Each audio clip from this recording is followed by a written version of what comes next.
Coucou, je vous retrouve aujourd'hui pour une petite vidéo tuto. On reste dans le thème des fêtes de fin d'année. J'avais très envie de faire des petites étiquettes en utilisant la technique du cache. Voilà, c'est une technique qui me faisait envie depuis très longtemps, que j'ai utilisée sur d'autres créations et donc là je l'ai refait pour les petites étiquettes. J'aime beaucoup cette technique parce que elle permet d'avoir une création vraiment au même niveau. Enfin bon, faut faire la mise en page avant, mais on n'a pas de volume de relief avec tous nos collages. Et puis là, vous voyez, ben, je suis en train de préparer mes étiquettes. J'en ai fait plusieurs et une fois qu'elles sont faites et terminées avec tous mes éléments mis en place, j'ai plein de mini coloriages, donc euh, le plus gros du boulot entre guillemets est fait. Alors enfin le plus gros du boulot, il y a quand même la partie mise en couleur, hein, mais voilà, tout est mis en place. Il n'y a plus qu'à mettre en couleur. Et puis après peaufiner au niveau des embellissements, mais ça c'est vraiment à la fin. Mais on peut partir voilà avec plein de mini coloriages et en fait c'est vraiment quelque chose que j'aime bien. Après voilà, je pars avec mes petites étiquettes, je me mets devant la télé à faire mes coloriages. Si j'ai envie, j'en fais une petite voilà entre midi et deux parce que j'ai la chance de pouvoir rentrer chez moi le midi. Donc voilà, c'est une technique qui est assez sympa et qui est quand même assez simple. Faut juste faut juste préparer ces petits caches avec des post-it. Alors vous trouverez sur internet, bon, notamment notre ami Amazon, des rouleaux de post-it qui sont, enfin voilà, c'est vraiment un rouleau où il y a tout le post-it est autocollant. Et donc vous pouvez vraiment faire pas mal de caches avec ça. Donc pour mes petites étiquettes, je vais utiliser principalement les tampons de la nouvelle collection, donc Noël enchanté, avec les planches de tampons Ange, Elf et les vétérans avec les Papa Noël. J'ai utilisé aussi des planches des collections précédentes, notamment pour les branches, j'ai utilisé la planche branchage de Noël, je crois que c'est comme ça qu'elle s'appelle. Attendez, je regarde pour pas vous dire une bêtise. Si je la trouve, évidemment, j'ai trop bien rangé.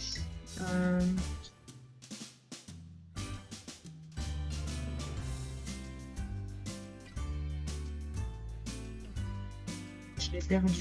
Non, je crois que c'est ma fille qui me l'a piqué pour faire une carte pour sa copine. Mais ça doit être branchage de Noël.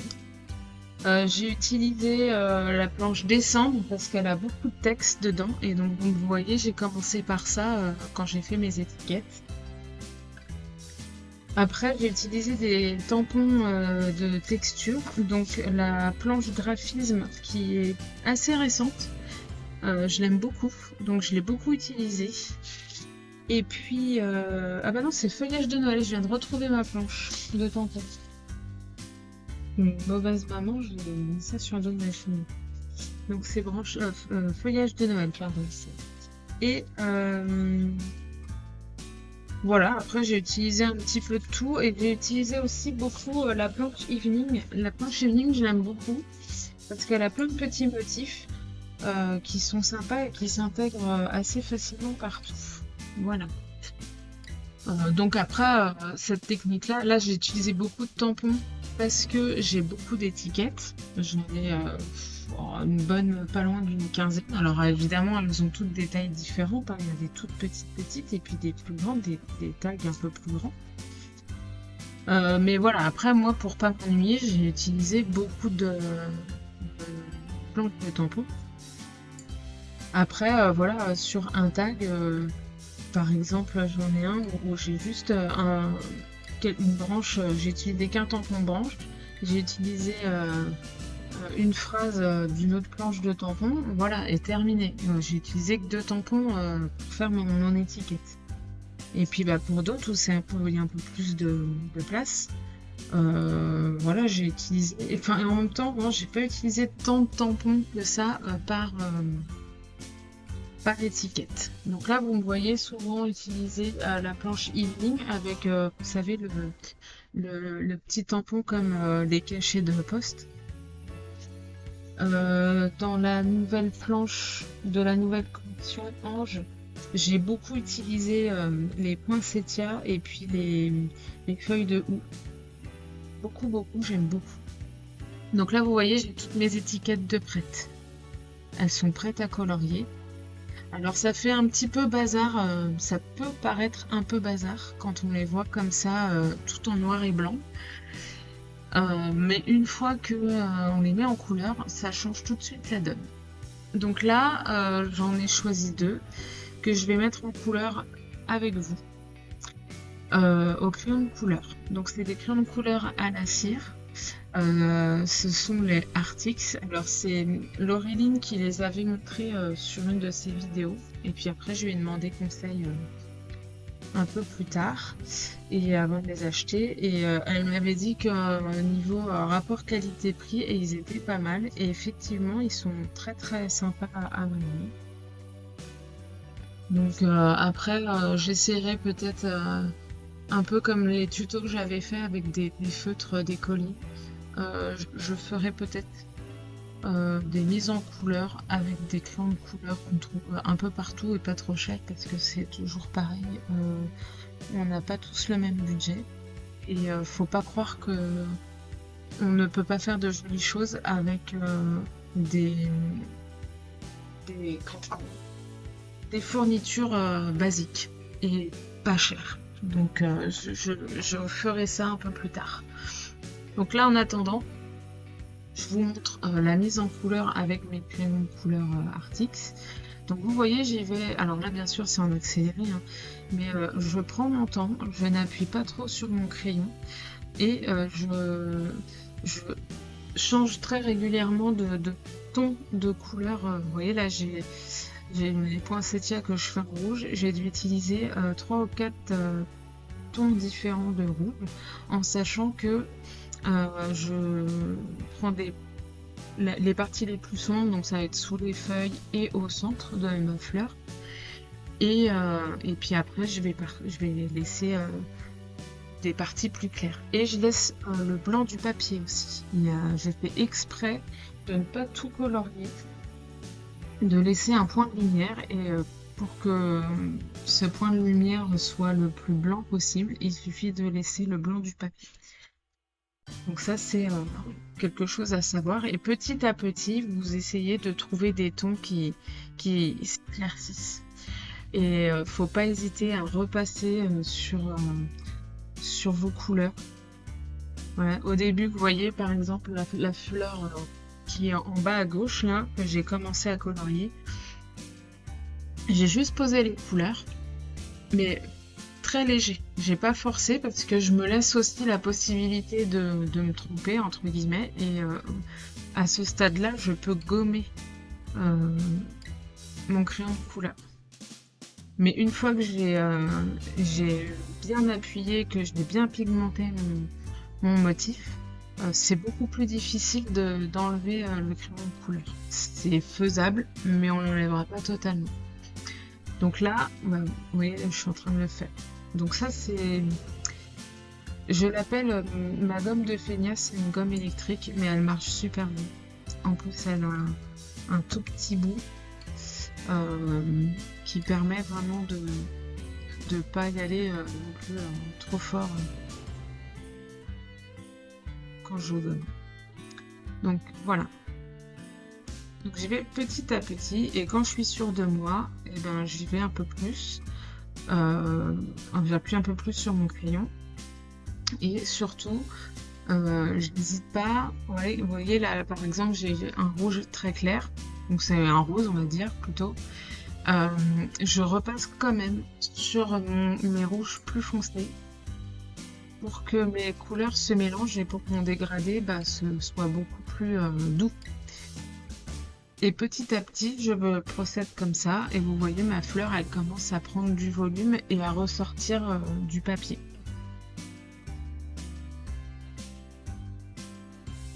Alors, je sais que je parle souvent du temps que je mets sur mes réalisations.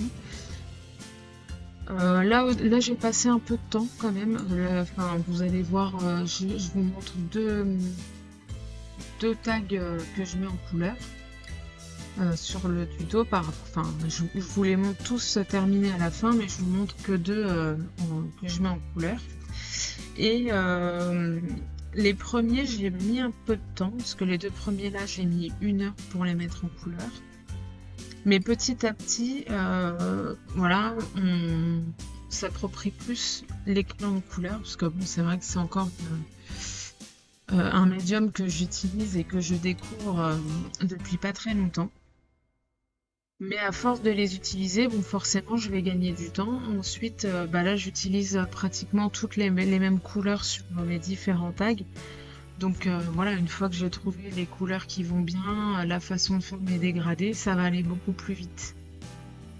Et puis j'ai fait des tags parfois en même temps, c'est-à-dire que j'avais 2 tags avec les mêmes feuillages. Bon bah j'ai pris mes crayons de couleur vert, 3 tons, 3 voire 4, et puis je les ai tous faits en même temps pour gagner du temps et puis parce que c'est vrai que quand on en fait un comme ça, on a plaisir à y aller tranquillement. Quand on en a plusieurs, parce que je sais pas pourquoi je suis partie dans l'idée d'en faire 50, au bout d'un moment, c'est plaisant, hein, le coloriage, ça reste plaisant, mais indirectement, sur ce genre de thème, on a un temps limité. Et donc, quand on a un temps limité, au bout d'un moment, on risque de se lasser un petit peu. Donc voilà. Après, je suis contente, hein, j'en ai fait plein. Et puis, ils me plaisent. J'hésite même presque à les utiliser tellement ils me plaisent. Donc, je sais pas encore comment je vais les utiliser, mais on verra bien. Bref, donc voilà. Donc, on revient un petit peu à ce que je suis en train de faire. Donc là, la première fleur, pardon, est terminée. Je fais la deuxième de la même manière. Et vous voyez déjà, moi c'est ce que j'adore quand je mets en couleur des éléments, c'est que tout ce qu'on a préparé en noir et blanc, bon bah ça fait un peu fouillis et puis les éléments ressortent pas, forcément il n'y a pas de contraste. Et dès qu'on met en couleur, tout de suite on a déjà le volume qui est là. Ça tout de suite, on voit tout de suite les oh, je trouve pas mes mots. On voit tout de suite les effets qu'on veut et c'est super satisfaisant. Et ça, c'est vrai que c'est aussi l'avantage du coloriage. Et après, bah voilà, quand on est parti dans quelque chose comme ça, on n'a plus envie de s'arrêter parce que si on s'arrête, on est un peu frustré de ne pas avoir terminé. Donc ça, c'est l'avantage aussi de faire des tout petits coloriages. Là, par exemple, le tag que je suis en train de faire avec vous, il mesure 5 cm et demi par 9,5.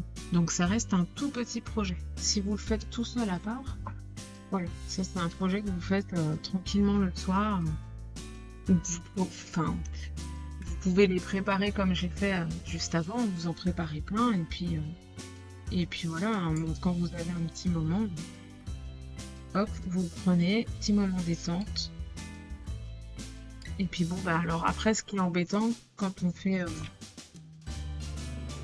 quand on procède de cette manière, c'est que si on se trompe, il faut tout recommencer. Et on n'arrivera jamais à la même mise en page. Mais bon, ça c'est qu'un détail. Après, une fois que le projet est fini, personne ne verra ce qui s'est passé avant. Donc voilà. Après, c'est pareil.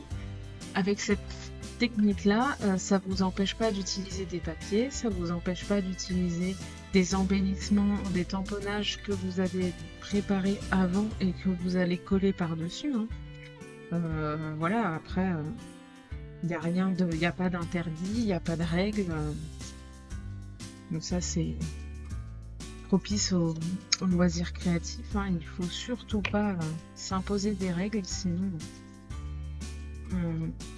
on s'ajoute des difficultés. Voilà.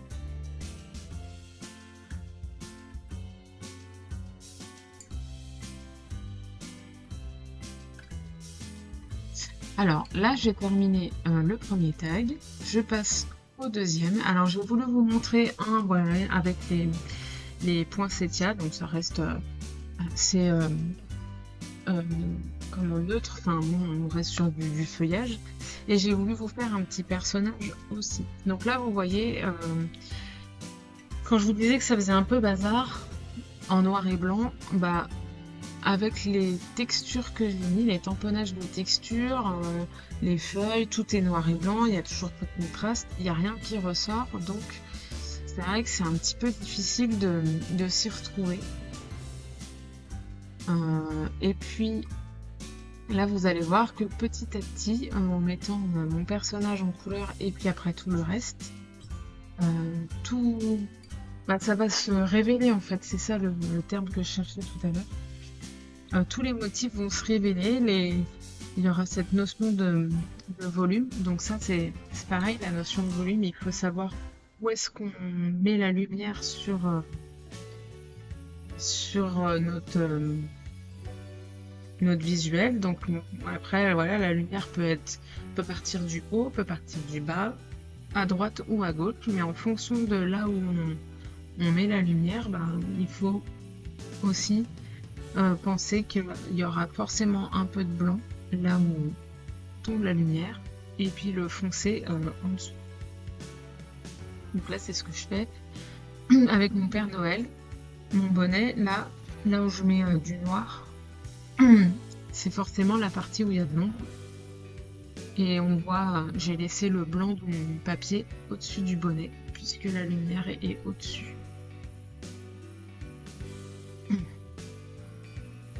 Alors, ce que je vous conseille, quand vous avez des bons crayons de couleur, c'est d'avoir un bon taille-crayon.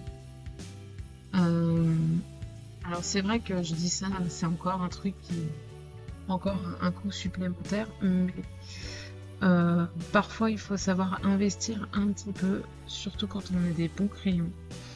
Là moi j'avais acheté un taille-crayon Derwent, alors il est à une 30aine d'euros le taille-crayon, mais par contre il vous bouffe pas tout le crayon de couleur. C'est-à-dire que si vous utilisez un taille-crayon basique, votre taille-crayon va diminuer à vitesse grand V. Parce que les taille-crayons qu'ont nos enfants pour l'école mangent tout le bois, mais aussi toute la mine. Là, le taille-crayon que j'utilise, le Derwent, c'est surtout le bois qu'il enlève. Et en plus, il taille les crayons avec... vous avez une pointe très fine. Et ça, c'est super intéressant. Parce que quand vous avez des coloriages de petits motifs comme on a là, ça vous permet d'avoir une pointe très fine pour aller colorier les détails. Donc, c'est un investissement. C'est bon pour votre crayon, mais c'est bon aussi pour vos coloriages, pour les détails. Donc ça, c'est après on peut. Sinon, bah, c'est des petites idées cadeaux. Voilà. Si jamais vous savez pas, ça peut être une idée.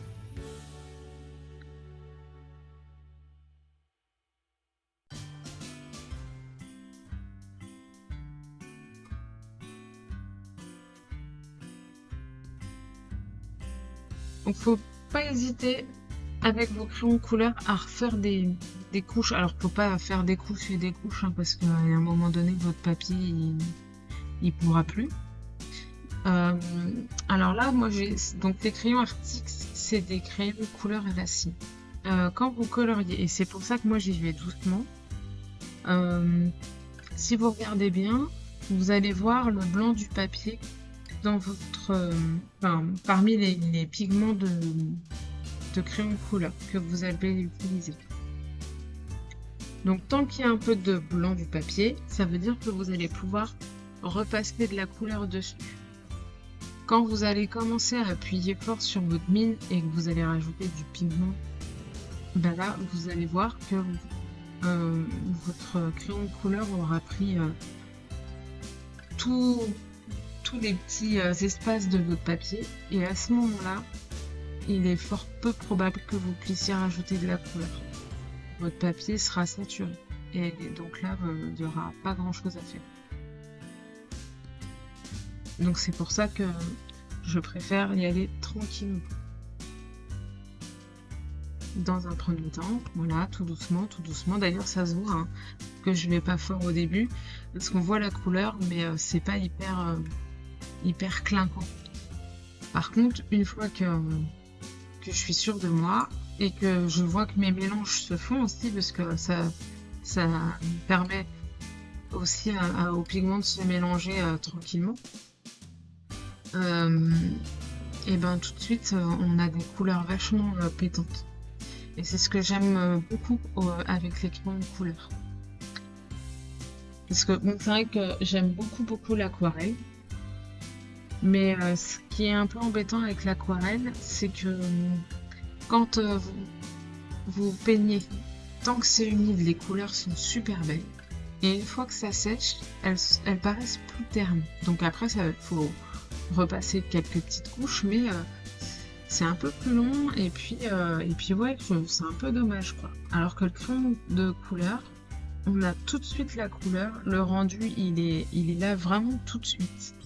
On peut pas se tromper quand on veut faire du volume. Enfin, on peut pas se tromper. Si, on peut quand même se tromper un petit peu, hein, si des fois on se focalise que sur un endroit, mais on a tout de suite l'effet qu'on veut, le rendu qu'on veut, et il n'y a pas de mauvaise surprise, quoi. L'aquarelle, quand je dis mauvaise surprise, c'est vraiment voilà, quand ça sèche et que vous voyez votre couleur, ça c'est du tout ce que vous avez fait au départ, bah, c'est un petit peu, des fois c'est un peu décevant. Donc, par contre, je suis même sûre que combiner les deux, ça peut être super sympa. C'est-à-dire de commencer avec l'aquarelle et peaufiner au crayon de couleur pour vraiment donner ce côté pas flashy, parce que c'est pas flashy, mais ce côté hyper coloré du crayon de couleur. Combiner les deux, ça peut être bien. Et puis bah, c'est vrai que l'aquarelle a des effets hyper sympas qu'on peut pas avoir au crayon de couleur. Donc je pense que c'est deux médiums qui peuvent très bien se compléter.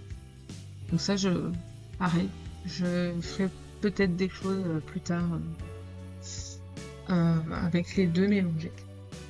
Sinon, il y a les crayons de couleur aquarellables.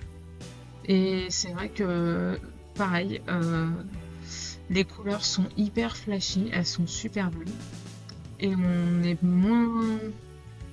Ça ternit pas, quoi. Quand on met la couleur sur le papier, qu'on passe le pinceau d'eau, on a tout de suite des belles couleurs et elles sont vraiment vives.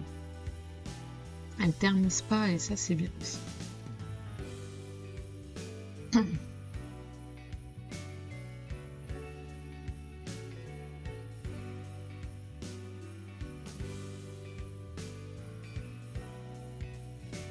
Alors, je trouve quand même que le crayon de couleur, c'est un... Enfin, je trouve qu'on capte vite comment ça fonctionne. Après, peut-être que vous n'êtes pas du même avis que moi, mais voilà, après, il y a un petit temps d'adaptation quand même, parce que chaque médium a sa spécificité, hein. Chaque peinture ne réagit pas pareil ou ne s'utilise pas de la même manière. Les crayons de couleur, bah, c'est pas de l'aquarelle, hein, donc ça s'utilise pas pareil. Mais je trouve on comprend vite le fonctionnement et après, c'est assez, entre guillemets, facile à utiliser. Alors, peut-être aussi que ça dépend des marques de crème de couleur. J'avais testé les luminances qui sont très très bien, qui se mélangent très très bien. Euh, mais, il y a un petit truc qui m'embête un peu avec les luminances, c'est que elles, euh, elles sont tellement opaques qu'elles cachent le trait. Par exemple, si je fais mon tamponnage avec la Versailles noire, avec les luminances, ça va me cacher mon trait de tamponnage. Et ça, j'aime moins. Après, faut repasser par-dessus et ça me gêne un peu. Et j'ai pas trop cet effet-là avec les RTX. Un petit peu, alors bon, après, je repasse le crème couleur noire sur mon trait et ça passe, quoi. Alors, pour un peu peaufiner mes étiquettes, j'utilise les Distress Oxide Vintage Photo et Anti-Cleaning. Alors, la plus foncée, donc la Vintage Photo, j'encre les bords. Voilà. Et puis, je trouvais qu'il y avait encore, enfin, que c'était quand même trop blanc. Alors, j'aime bien avoir ce côté lumineux, vous savez, au centre de mon étiquette. Mais par contre, je voulais pas que ce soit trop foncé. Donc, j'encre avec la partie, avec la Vintage Photo, j'encre bien les bords. Les bords sont bien foncés et je peaufine. Et je mélange aussi, hein, puisque les Distress Oxide se mélangent bien entre elles. Je mélange en partant des bords, l'anti-cleanen vers le centre, mais pas jusqu'au milieu. Je laisse quand même du blanc pour avoir ce petit point de lumière. Voilà. Donc hors caméra, j'ai pas filmé cette partie-là, j'ai peaufiné mes étiquettes. Donc là, je vais vous les montrer une par une. Donc j'ai mes petits carrés festonnés là. Vous voyez, j'ai mis du glossy accent sur certains éléments de mes tamponnages. J'ai une petite étoile, alors elle vient de l'ancienne planche de tampons. Je sais laquelle, bien sûr. Donc c'est la même étoile que j'utilise sur toutes mes étiquettes. C'est la... que je dise pas de bêtises. C'est la planche Noël Atome. Voilà. Donc avec de la Versa marque et de la poudre embossée dorée. Et puis j'ai utilisé des Nuvo Drop pour faire mes petits points. Donc j'ai utilisé du rouge, du doré et un rouge pailleté. Et j'en ai mis un peu partout. Donc voilà. Et pour terminer, j'ai voulu mater tous mes tags sur du papier coloré, du papier basile, hein, vous savez, un peu texturé, marron et rouge. Donc j'ai fait au choix parce que vous voyez, j'ai des étiquettes où j'ai voulu faire plutôt en bleu. Mes motifs en bleu pour changer un peu du rouge. Vous voyez, comme celui-là avec l'ange. Celui-là, je suis très contente. Avec les ailes, là, ça ressort bien les plumes. J'aime beaucoup. J'ai passé un peu de temps sur celui-là. Donc voilà. Donc ça me permet de peaufiner un petit peu, de mettre un petit peu de brillant. J'ai pas mis de sequin parce que si j'en ai mis ici sur les pincettes là un petit peu, mais j'en ai pas mis sur tous mes tags parce qu'après ça fait trop de paillettes. Mais voilà, il y a quand même des petites parties brillantes avec le glossy accent, vous voyez, au niveau des petites boules rouges des feuilles de houx. J'ai mis aussi sur les lunettes du petit gnome, du petit Papa Noël, voilà, pour avoir cet effet vert. Et puis voilà, mes petits tags terminés. Sur ce, je vais vous laisser. Je vous souhaite de passer de très bonnes fêtes de fin d'année. J'espère que tout va bien se passer pour vous. Faites attention, mangez pas trop non plus. Et puis je vous retrouve pour une prochaine réalisation. Alors sur ce, bye bye et à bientôt. Ah, J'ai oublié un petit truc. Si ça vous a plu, n'hésitez pas à mettre un petit pouce en l'air. Si ce n'est pas déjà fait, pensez à vous abonner. Et puis bah voilà, comme ça vous ratez rien. Allez, bye bye, à la prochaine.